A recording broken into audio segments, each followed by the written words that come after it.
The banners of the north stretched high against the winds as Robb Stark's army approached the Twins, the stronghold of House Frey.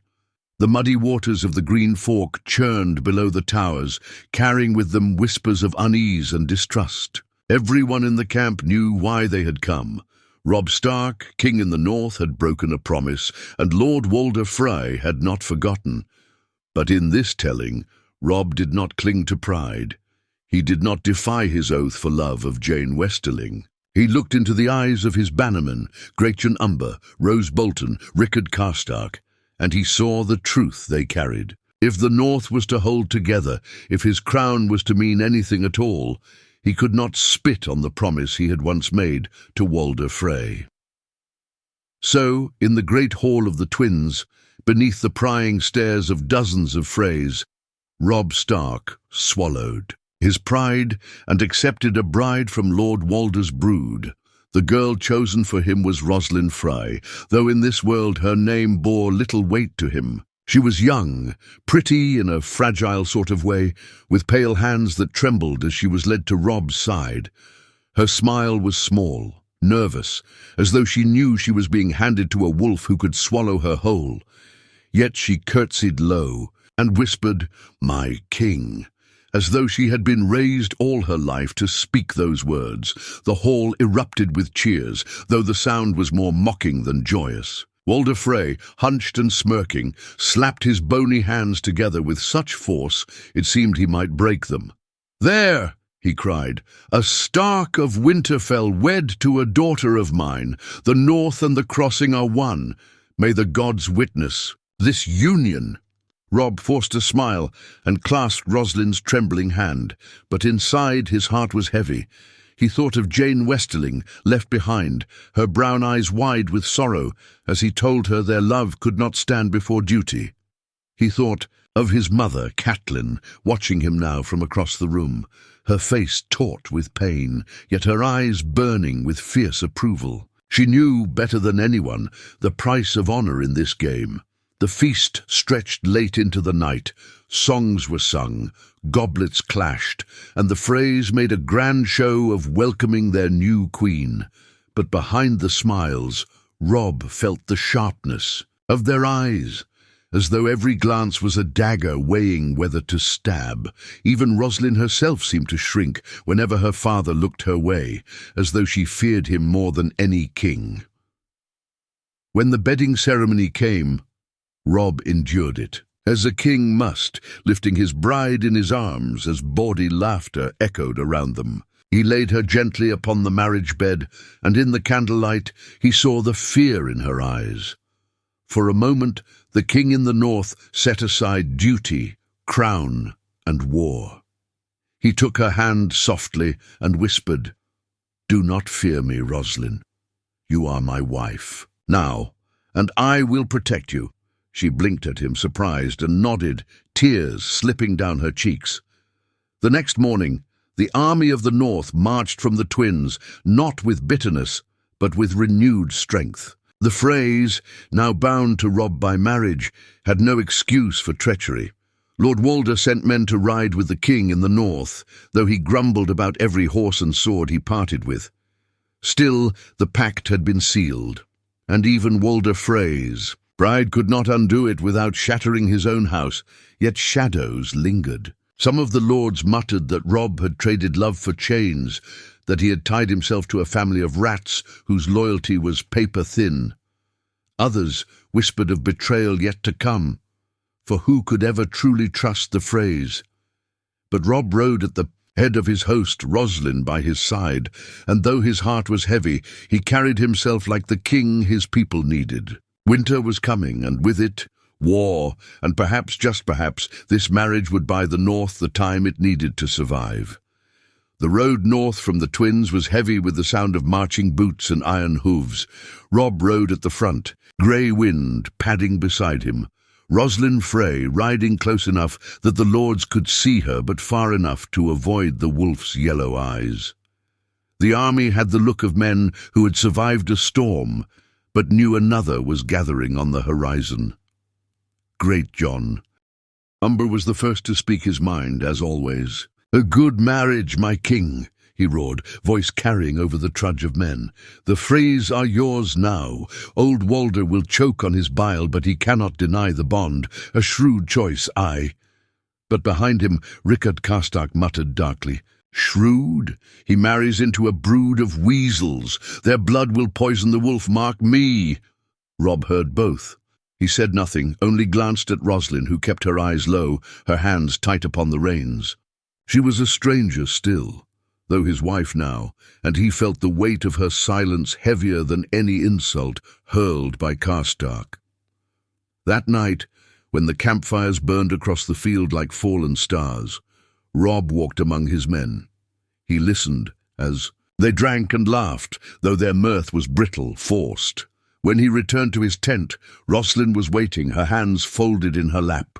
She looked at him with wide, timid eyes. "You do not smile," Robb said softly, lowering his cloak. "I do not know how, my lord," she whispered. "Not here, not when my father watches." He frowned. "Your father is not here tonight. He is always watching," she answered, her voice breaking. Then, to Robb's surprise, she added, "But I am your wife now. If it pleases you, I will learn to smile for you."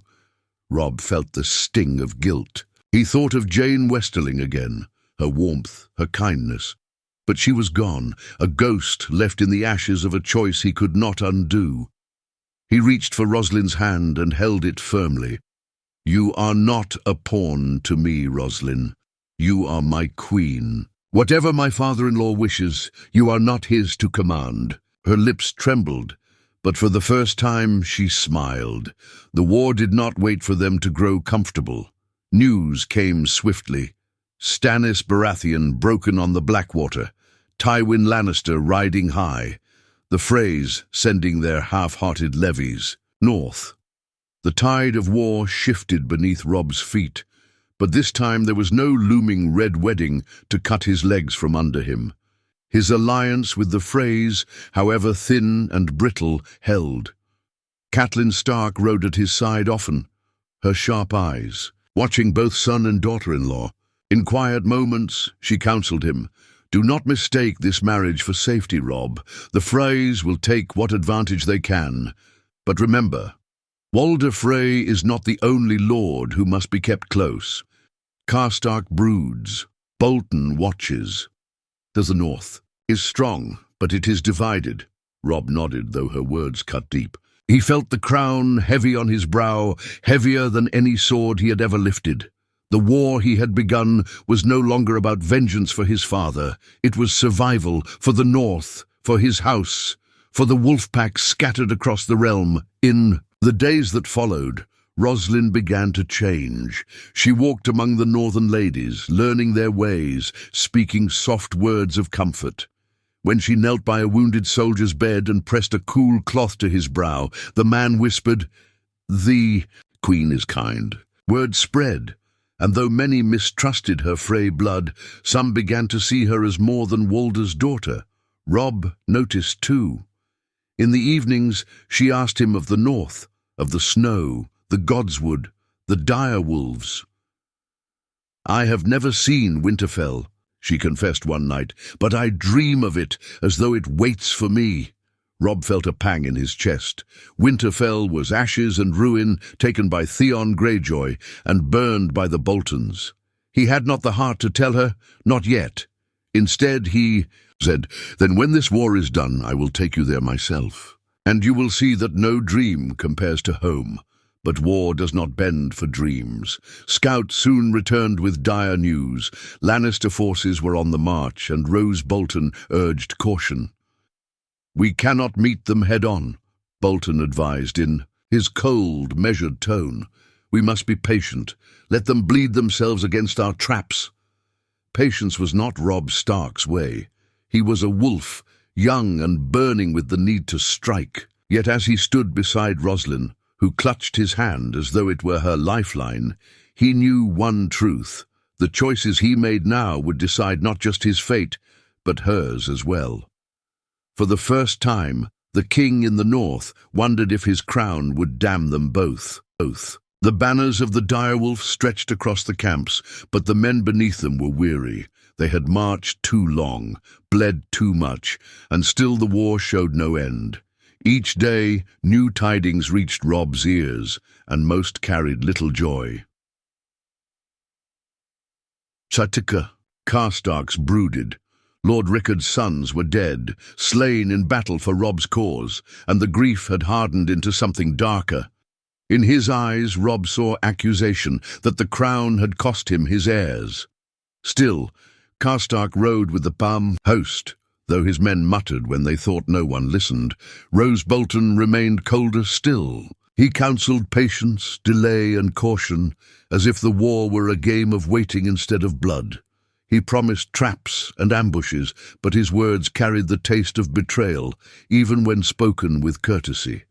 Robb knew better than to trust him, yet Bolton's levies were too large to discard, and the Freys, his new kin, walked uneasily among the northerners. They were scorned, mocked as cowards and latecomers, yet none dared insult Roslin to her face. She had begun to earn a sliver of respect, though her father's shadow clung to her like a chain. One evening, a quarrel broke into the open.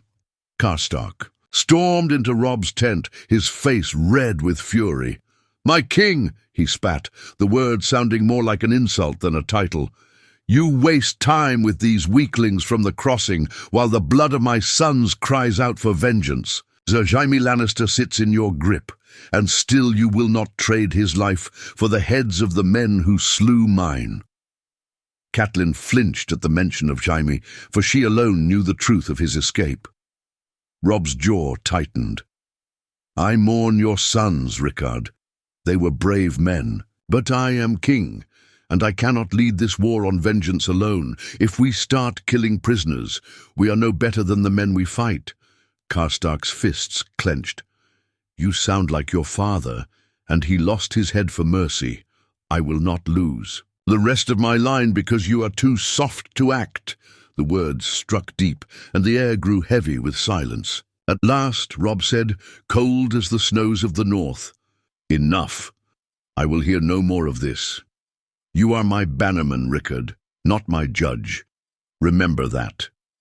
Karstark stormed out, leaving only tension behind. That night, as Robb brooded in his tent, Roslin approached quietly. She had not spoken much in council, always watching from the shadows, but now she dared to place her hand on his arm. "They whisper of disloyalty," she said softly. "The Karstarks, the Boltons, even my kin. I hear things when I walk among the women. Do you trust them, Robb?" He looked at her, surprised by her boldness. "I trust no lord blindly, not even your father." Her eyes flickered, and she lowered her head. "Then, trust me. I am not my father. I do not wish to see you fall. If the north breaks, I fall. With it, let me be your ears, where others will not speak openly." Robb studied her carefully. She was still timid, still half a stranger to him. Yet there was something in her tone, earnest, desperate, that stirred a flicker of hope. Perhaps she was not the poison he had feared. Perhaps she might yet be his ally in truth. The days grew darker with news. Winterfell burned. Bran and Rickon, his brothers, were said to be dead, slain by Theon Greyjoy's treachery. The words reached him like a blade in the heart, and in his grief the army shared his pain. Men cursed the Ironborn and swore vengeance, but Robb only wept in silence, his mother beside him, her hand steady upon his shoulder. Roslin came to him, then too, silent as snowfall. She did not speak. She only held his hand as he bowed his head. For the first time, Robb felt she was not a stranger at all, but a comfort, however small. But grief was dangerous. Karstark, fueled by rage, broke his oath. He took vengeance into his own hands, murdering Lannister boys held captive in their tents. When the crime was discovered, Robb had no choice. Justice had to be done. Before the host, he condemned Rickard. Karstark to death. The Lord knelt, cursing him with his last breath, and with a single stroke of his sword, Robb Stark took his head. The silence that followed was colder than any winter. He had lost the Karstarks, perhaps forever. That night, as the fires smouldered, Roslin whispered to him, "You have fewer friends each day, my king, and more enemies in your own camp." Robb stared into the flames, the weight of crown and duty pressing like iron upon his shoulders. He had won a Frey bride, but at what cost? The North was bleeding from within, and he could not tell who would betray him first, the Lannisters, the Boltons, or the very kin he had sworn to protect. The spring rains came, turning the roads to mud and soaking banners until they hung limp and heavy. The army of the North trudged onward, weary and frayed at the edges. They were still a force to fear, but the cracks had deepened. Karstark's death had driven away half his men, and those who remained stayed only because there was nowhere else to go. Robb gathered his council in a draughty hall belonging to some river lord half loyal to the Tullys, half terrified of the Lannisters. Around the table, the faces were grim. Roose Bolton, pale as bone, spoke with his usual calm detachment.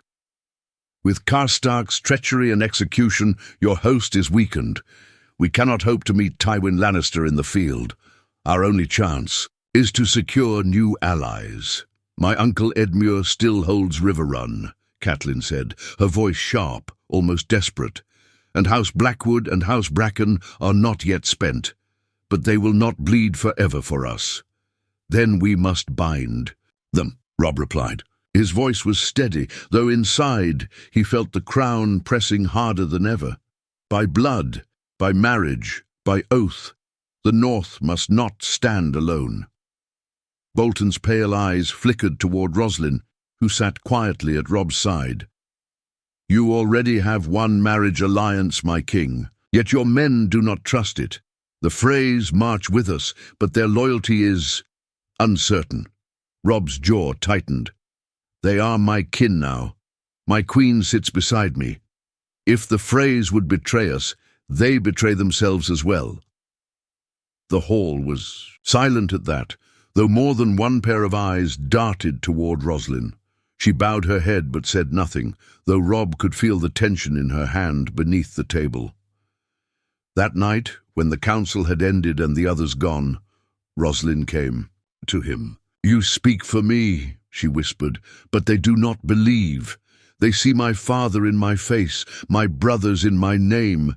They will not trust me no matter what I do." Robb looked at her, seeing not just a girl caught in politics, but a woman, trying in her own quiet way to shoulder a burden she had never asked for. He touched her cheek gently. "Then make them believe. Show them you are not Walder's pawn. Speak with the women. Comfort the wounded. Stand beside me, not as my shadow, but as my queen. The North respects strength." Her eyes widened, and for a moment fear shone there. But then she nodded, her chin lifting with a hint of steel. "If that is what you need, I will do it." In the weeks that followed, Roslin did just that. She walked among the camps, bringing food to the sick, sitting with the grieving wives who had followed their men. She spoke with a kindness that surprised those who had expected cruelty. Whispers began to shift.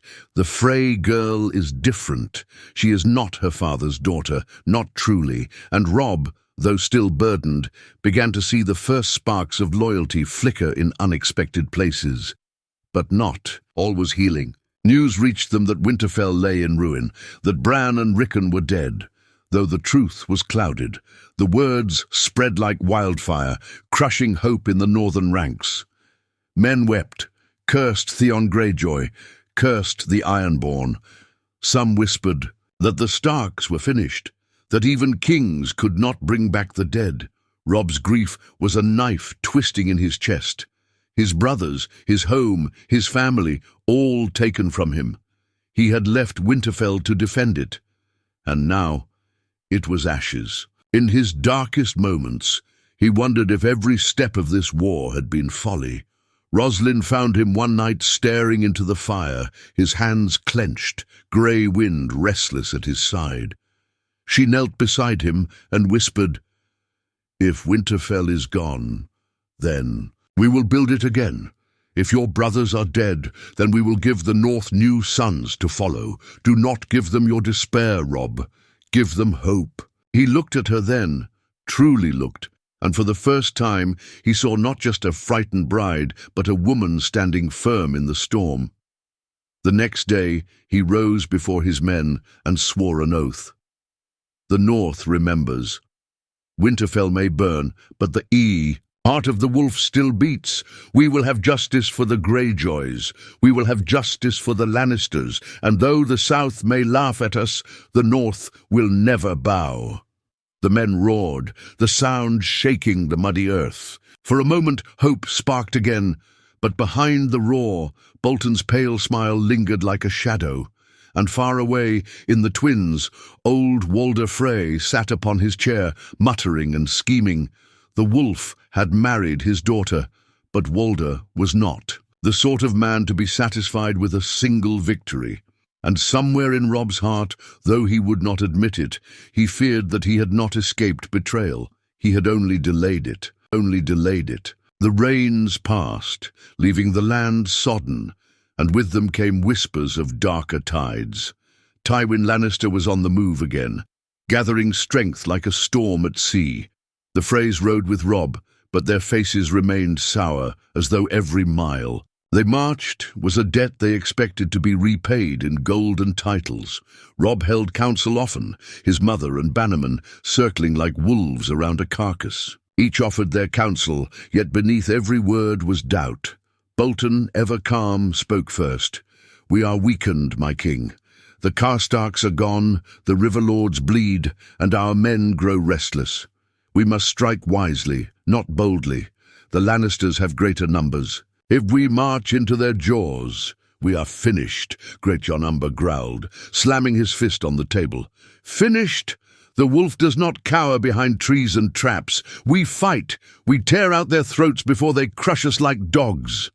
The council devolved into shouting, but Robb silenced them with a raised hand. His voice was steady, though a fire smouldered beneath his words. "We are not beaten yet. We may be bloodied, but the North does not yield.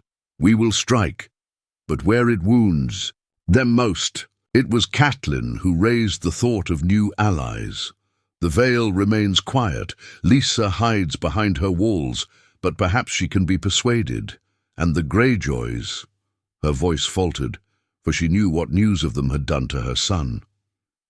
If they can be brought to heel, their ships could turn the tide. Robb's eyes hardened at the mention of the Greyjoys, but Roslyn, sitting silent at the edge of the council, spoke softly. "There is one other. My father has many sons, many daughters. He craves advancement. He would betray the Lannisters for a taste of power. If he is given more than just my hand, perhaps he can be bound tighter to you." The room turned to her, stunned by her boldness. Never before had she spoken so plainly in council. Even Catelyn regarded her with surprise. Robb studied her, then asked, "And what would your father want?" Roslyn hesitated, then answered, "A lordship, a castle, perhaps Riverrun itself, if you were cruel enough to grant it. He would take it gladly and spit in your uncle's face. My father loves no one, not the Lannisters, not even his own kin.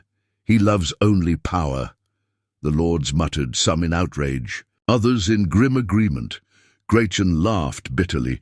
"Give Riverrun to that old weasel, Seven Hells girl. You've a snake's tongue."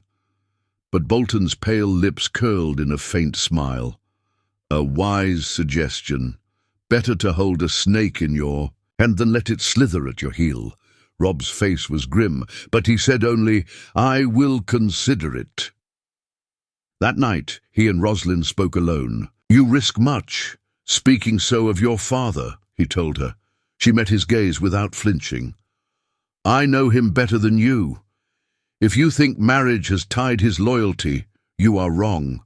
He will betray you the moment it profits him, unless you make betrayal cost him more than obedience." Robb was silent, but in his heart he knew she spoke truth. Days later, ravens came bearing more bitter tidings. Balon Greyjoy was dead, thrown from a bridge by wind or will. In his place rose Euron, a name cursed even in whispers. The Ironborn would not bend.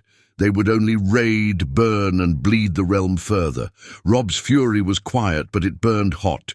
Then they will pay in blood, he swore. I will take their isles, their ships, their pride. I will not rest until the wolf's banner flies from Pike itself, but his counsel was not so certain. Bolton warned against splitting their strength. Catelyn urged caution, begging him not to chase vengeance at the cost of the war. Even Roslin touched his hand and whispered, "Your men are weary, Robb. The isles are far. Do not let anger blind you." For once, he listened.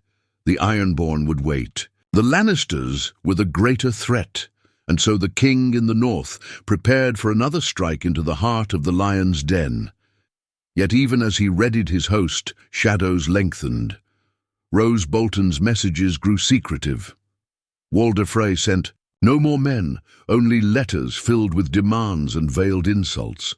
The river lords murmured of broken promises, of sons lost for a war that seemed endless. And in the quiet of night, when all else slept, Roslin would sometimes weep softly, believing. Robb did not hear, for though she had chosen to stand at his side, she knew what he did not, that Walder Frey's patience was finite, and when it snapped, it would not be her father alone who bled. The host of the north moved once more, banners streaming across, fields blackened by war.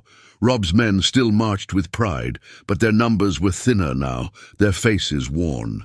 Every step deeper into the riverlands felt like walking on glass, for Tywin Lannister's shadow stretched across every hill and ford.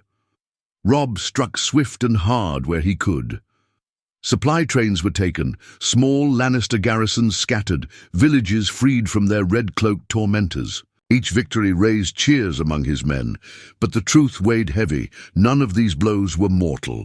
The lion bled, yes, but the wolf bled more. Around the council table, the cracks widened. Bolton urged restraint, his voice smooth as oil. We cannot afford to waste men on raids that bring us no closer to victory. We must seek terms, favorable ones, while we still have strength. Great John Umber snarled, slamming his meaty fist on the board. Terms with lions? We'll have their heads on spikes, or we'll die with steel in our hands. A wolf does not crawl to his killer begging for scraps.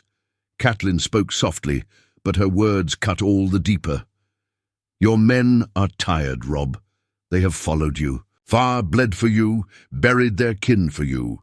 They love you, but love alone will not keep them marching. They must see the end in sight, or they will begin to break. And then, for the first time, Roslin raised her voice among them. Her hands trembled, but her eyes were steady. You cannot trust the Lannisters, my king. My father says much the same. He will smile in your face and cut you when your back is turned. The lions will do worse. If you seek terms, it will be chains you are offered, not peace. The room fell silent. For a heartbeat no one spoke, and then unexpectedly it was Rose Bolton who nodded. The Queen is not wrong. Tywin Lannister will not share his realm. If you yield, he will destroy you root and stem. The choice is not peace or war, but death on your knees, or death with a sword in hand. Robb listened, and though his heart ached, he knew they were right. There was no turning back, but if there was no peace to be won, then he would carve victory where he could. He sent ravens north, commanding his bannermen to rally, though he knew Winterfell was gone and the Ironborn still raided the coasts. He ordered the river lords to fortify, to hold fast no matter the cost, and still shadows lengthened. Letters came from the twins, written in Walder Frey's crabbed hand. Each was filled with demands, lands, titles, promises of marriages for his brood. He wanted more than a daughter on a throne. He wanted to carve his name into the bones of the realm. Robb threw the letters into the fire, but the smoke seemed to choke him more than the words. At night, when all others slept, he found himself walking the camp alone. Grey wind padded at his side, restless and watchful. Roslin often followed, her cloak drawn tight.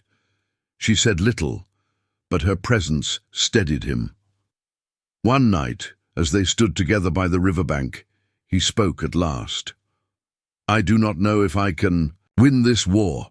Every step we take, it feels as though the ground shifts beneath us. My men trust me, but if I falter once, they will scatter." Rosalind turned to him, her face pale in the moonlight. "Then do not falter. They follow you because you are their hope. Even if the hope is only smoke and shadow, it is more than what the lions offer. You cannot give them peace, Robb, but you can give them something to fight for." He looked at her, and in that moment, something shifted. She was no longer the frightened girl forced into his arms. She was his queen, bound by blood and fate, standing with him, though her own kin might yet turn against him.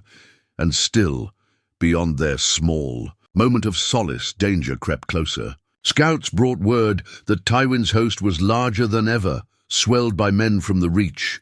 The lions were readying for a strike that could crush the wolf's pack once and for all.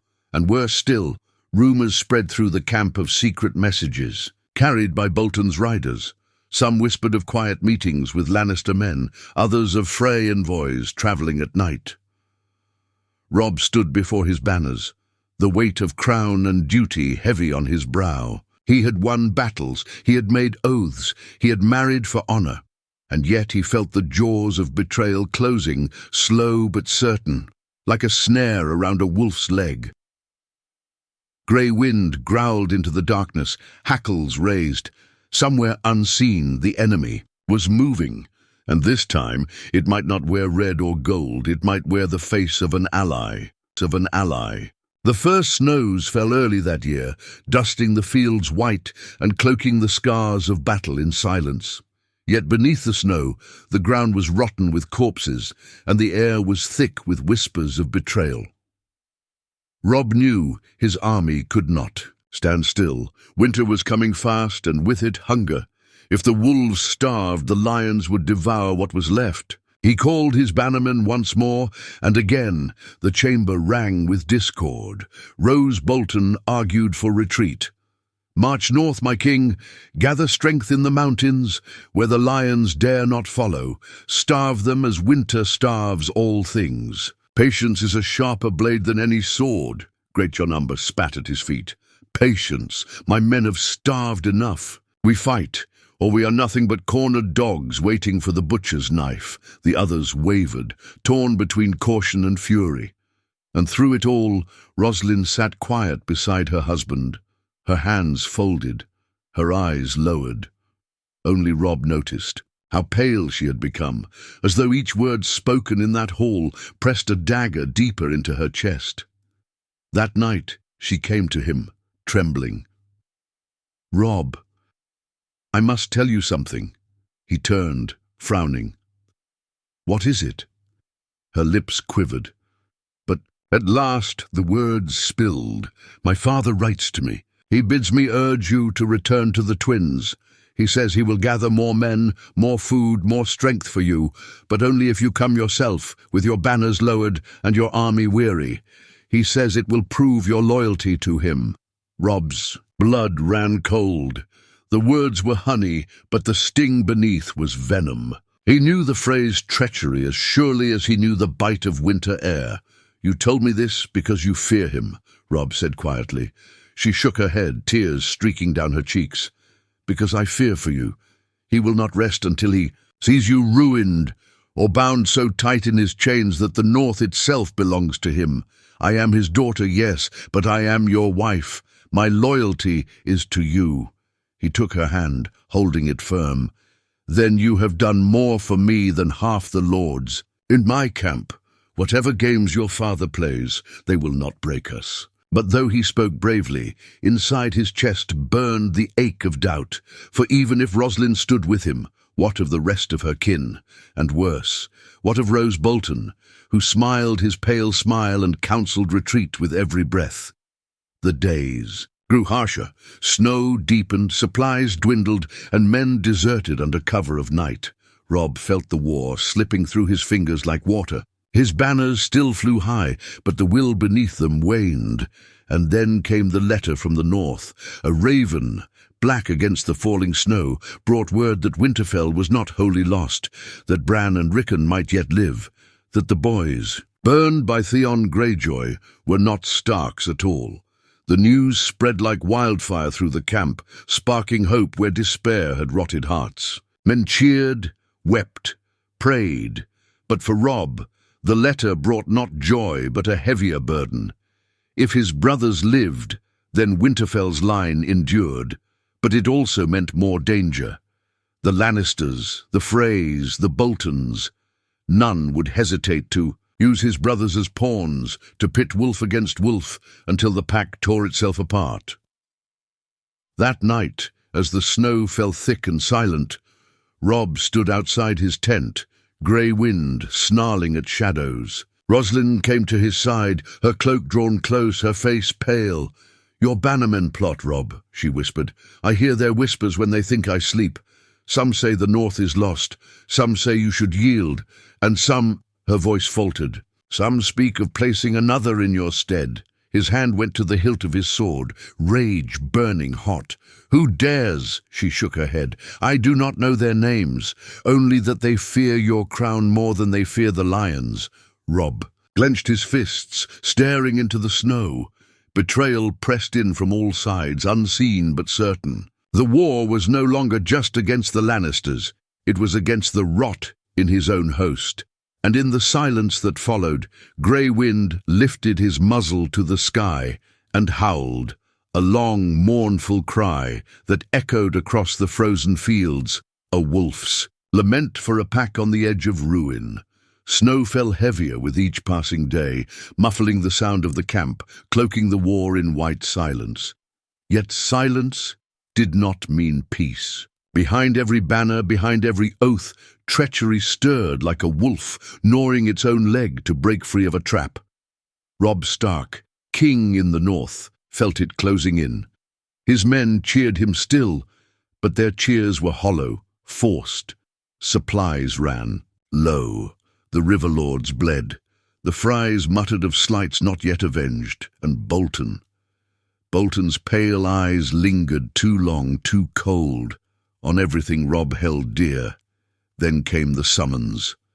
A raven from Walder Frey, its words dripping false sweetness.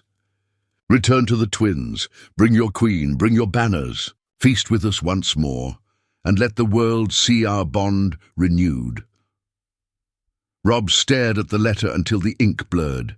He had married Walder's daughter, had swallowed his pride, had given the old man everything he had promised. And still, the twins beckoned like a grave. He gathered his council. The lords argued, voices sharp and bitter. Some urged him to go, to show strength by walking into the lion's den of Frey hospitality. Others shouted that it was madness, that only fools sat beneath Walder Frey's roof when his knives were sharp. Catelyn's face was pale, but her voice steady. "If you go, you risk death. If you refuse, you risk losing what little Frey support remains. Either path is perilous." Roslyn, sitting silent until then, spoke at last. Her voice trembled, but her words were clear. "Do not go, Robb.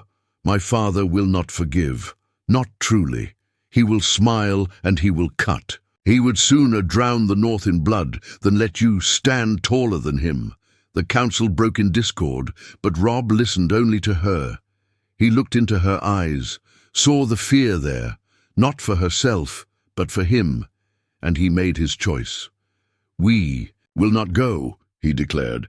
"If Walder Frey seeks my loyalty, he shall have it on the field, not at his table. I will not place my crown beneath his roof. Let him call me Oathbreaker. Let him gnash his teeth." The north does not beg for bread at the twins. A murmur ran through the camp. Some were relieved, others fearful, but the decision was made. For weeks after, the Frey banners that marched with the north grew restless, then thinner, until one morning they were gone entirely. They had abandoned the war, slinking back to the twins with their grievances unspoken but understood. It was a wound Robb could not ignore. Yet, in losing them, he gained something else. The men saw that he had chosen his crown over Frey chains, that he had trusted his queen's warning over her father's honeyed venom. Slowly, loyalty knit tighter around him. Scarred but not broken, winter deepened. Tywin's host swelled. The wolves faced the lion's jaws, weaker than before, yet unbowed. The war ground on. Battles fought, villages burned, rivers running red. Robb won some, lost others, but he lived, longer than in the tale the singers would one day call the Red Wedding. Roslin bore him a son beneath the snows of the Riverlands, a stark Frey child whose first cries cut through the silence of a weary camp. For the first time in months, the men cheered with something like true hope, yet hope was fragile. Robb knew the truth. The North could not win by swords alone. Not against the Lannisters, not against the Reach, not against the endless tides of betrayal. He would need cunning, patience, and allies yet unmade. One night he stood in the snow with Roslin and Catelyn beside him, staring northward. "We are far from home," he murmured. "Winterfell lies in ashes. My brothers are scattered. Like leaves, the north bleeds, the riverlands burn, yet still I am king." Roslin slipped her hand into his. "Then rule, Robb. Not as a boy who chases vengeance, but as a man who builds. Even from ashes, wolves rise again." And in that moment, beneath the falling snow, Robb Stark swore to himself. The lions might roar, the Freys might scheme, the Boltons might plot, but the North would not fall while he still drew breath. There would be no Red Wedding here. There would be no butchered king on the floor of a Frey hall. Instead, there would be struggle and blood, and perhaps only a crown of thorns to carry. But Robb Stark would endure, for winter was coming, and the wolf, though wounded, still had teeth.